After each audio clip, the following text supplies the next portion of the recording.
I've had social media manager.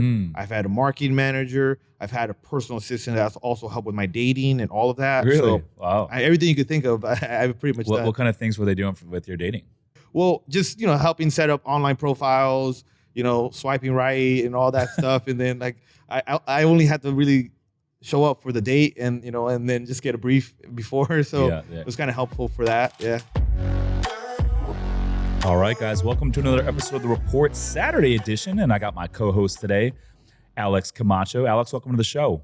What's up, Rich? Good to be here, man. Yeah, man. Appreciate you coming on. So today we are going to go deep on virtual assistants, why VAs, why you should utilize them as a real estate investor, as an entrepreneur, and kind of, what you're doing on the back end and kind of the project that you got going on with the virtual assistant stuff. So first off, why should someone use a VA? Well, first of all, is to buy your time back so you can work on more productive things. Obviously, caveat to that is that you need to have a way to make money that it will afford you that assistant as well. Yeah, I always say, one of your first hires probably should be a virtual assistant.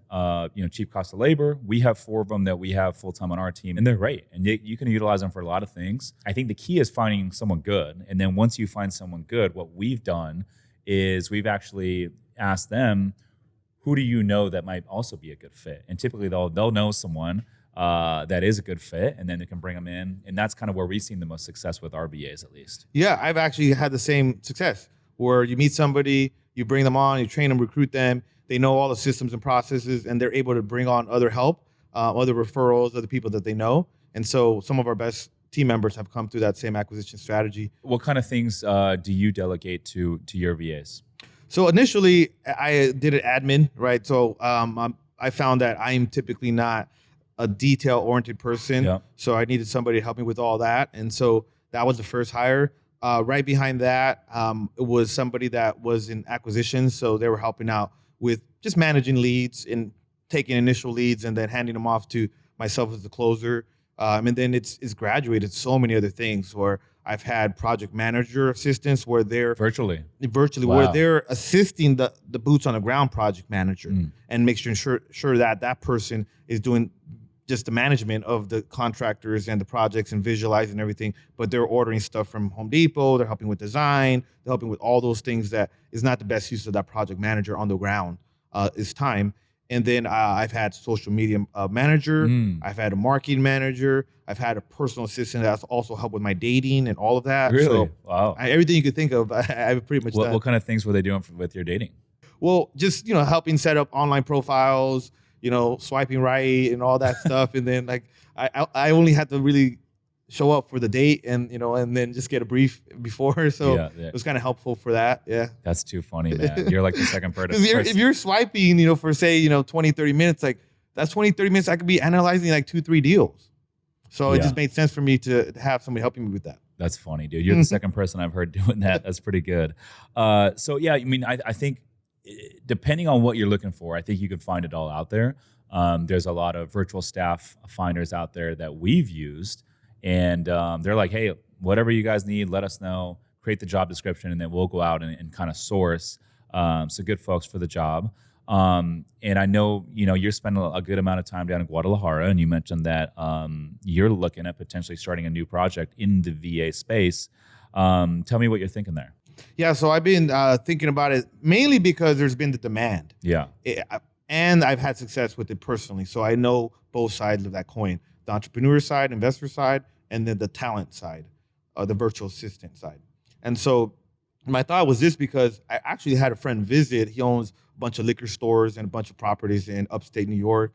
And he visited to buy some high-end tequila because Guadalajara, for those that don't know, is the birthplace of tequila. There's a town called Tequila, like an hour outside of the city. So he comes, he does this, and then we go to lunch, and he's like, yo, bro, can you get me a virtual assistant for my social media? I'd be willing to pay you right now a couple $1,000s to do it. And my first virtual assistant, I found that way, where it was one of those recruiting companies. I paid them $2,000. They gave me like 7 candidates. I went and interviewed everyone. I picked the best one that I felt was a fit for me. And then he stayed with me for 1.5 years. It was one of my best first hires, right?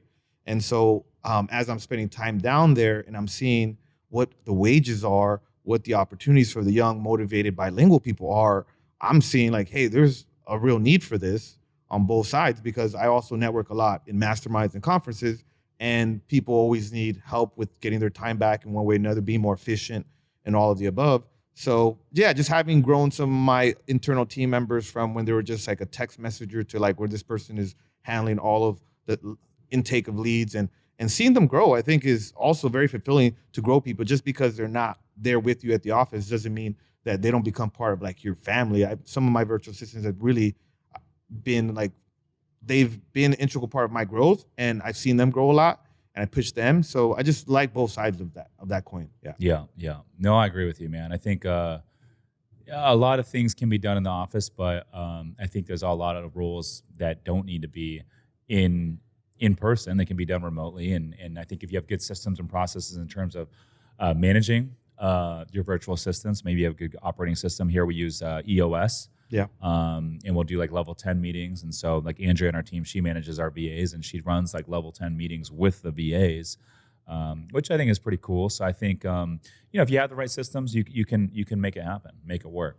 If you love real estate investing, passive income, and tax benefits, but don't have the time, my company, Summers Capital, is buying boutique hotels right now. We source the deals, we renovate the properties, and we even handle all the day-to-day management, making it truly hands-off for our investors. If you want to learn more to see if we can help you, visit summerscapital.com/invest to book a call with our team. Again, that's summerscapital.com/invest. Now back to the show. Yeah, and I don't think that the office space is going away, that everything's going virtual. I just found that within my business it works well, and I want to help other entrepreneurs and also help some of these Mexicans and other people in Latin America. So are you going to staff them for folks? Are you going to source them? So there's a couple business models where you could have, one of them is just, we are kind of a broker, right? You're just sourcing the talent for them, and it's their VA, kind of like that model. You're charging someone a fee, $1,500, $2,500, depending on what you set up there. And there's usually a guarantee. Hey, this person's going to be with you for, say, 6 months. It's your job to lead them, but we'll give you best practices and show you kind of our systems. Yeah.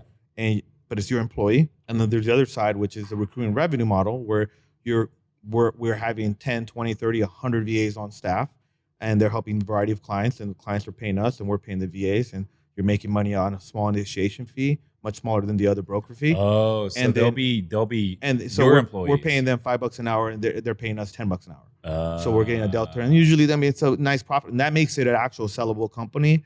And so I've been kind of swayed by some people I've been talking to that own these companies that it's better to have the recurring revenue model. And so I'm leaning towards that. And it is going to be a US-based company, but we'll have an office in Guadalajara and other parts of the world. So I'm curious, if you got 150, 200 employees, VAs, they're employed by you, and then you're pocketing the spread. So let's just say you're charging $10 an hour, you're paying them $5. Who's in charge of managing these VAs? We are. You still are. Yeah, we still are. And so there's kind of managers managing the VAs.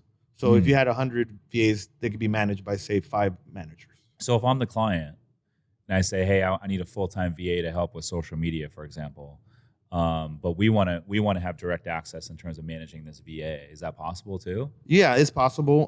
There is certain things that I've been advised that you could do, such as having buyout clauses inside of your contracts.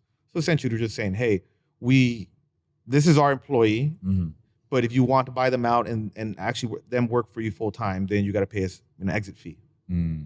Oh, got it. Okay. So how would it work, like in the actual process, if we're working with our VA, and obviously we got job description, we need things that need to get done. We go through you guys, and then you guys relay the information. Is that? I haven't gone through all the details yet because I have had both myself. I've had the ones where I just bought them out, or I paid a fee, and then they were my employee, and from the very beginning I've managed them full time. And I've had the ones where I'm managing cold callers through a manager. And I think there's just pros and cons to both of it. But as I've been told by other people that own virtual assistant companies, it's usually better to have the recurring revenue model, and it is more work and is more things, kind of moving parts, but also there's more end benefits too. Than just being it's almost like, say, wholesaling compared to like long-term rentals, right? Like yes, wholesaling can make you money, but then the long-term building of something is better off if you're doing like rentals long-term. So it's kind of similar in that, like, hey, because also what I predict, and one of my things is, I'm going to be recruiting full-time for talent. I've barely even done that myself, living there half of my time in Mexico, and I've attracted some amazing, talented people. Just imagine me actually doing it as a full-time basis and running ads, doing all that and attracting even better talented people. These are people that are gonna be able to help my companies that I create and that I have already.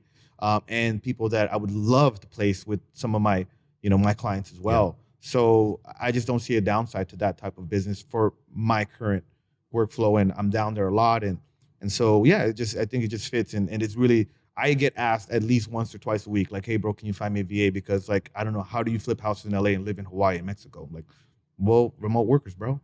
Mm. Yeah. What are the typical countries to where they have a lot of VAs? 'Cause I know ours are in the Philippines, but you mentioned, Mexico is one of them. What are some others? So Mexico, they tend to be kind of a little bit higher priced, I Really? would say. Yeah. What's the going rate out there?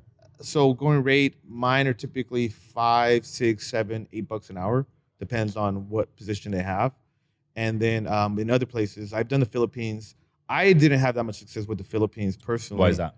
I just felt like there was just a bigger language barrier. That I found that there tend to be very consistent outages of power, and so they were not available for that day to work.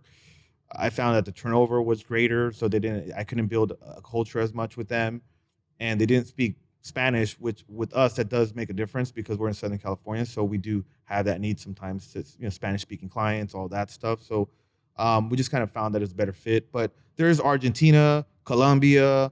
I know there's other places like India, but I've had people in Turkey and in Ecuador that worked out well for me long term too.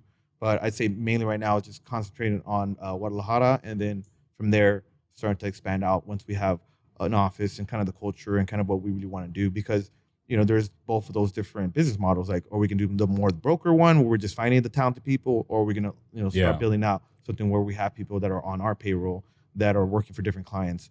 I like both of them, but we're still working that out. I like that. One thing that I just thought of while you were speaking was if you have VAs that are in South America, Latin America, you're relatively in the same time zone as the States. So for us, the Philippines, that's on the other side of the world. And so luckily we have a couple of VAs, but for them, it's like they have to work overnight to be staffing during our daylight hours. But if they're in South America, you're relatively matched up from like a time perspective. Exactly. That we found that also is like the time difference isn't that big of a deal. And I'm sure they've gotten used to it in the Philippines of like working overnight, but working graveyard, that typically isn't good for the human body. And I don't know, I just feel like for me, it just cultural fit, it's something that's kind of important. And so Southern California based, Mexico, it just kind of fits. Yeah, I love that. Well, I think that concludes this edition of the Saturday edition. He's Alex Camacho. I'm Rich Summers. Listeners, thanks for tuning in. We'll see you in the next one. Peace.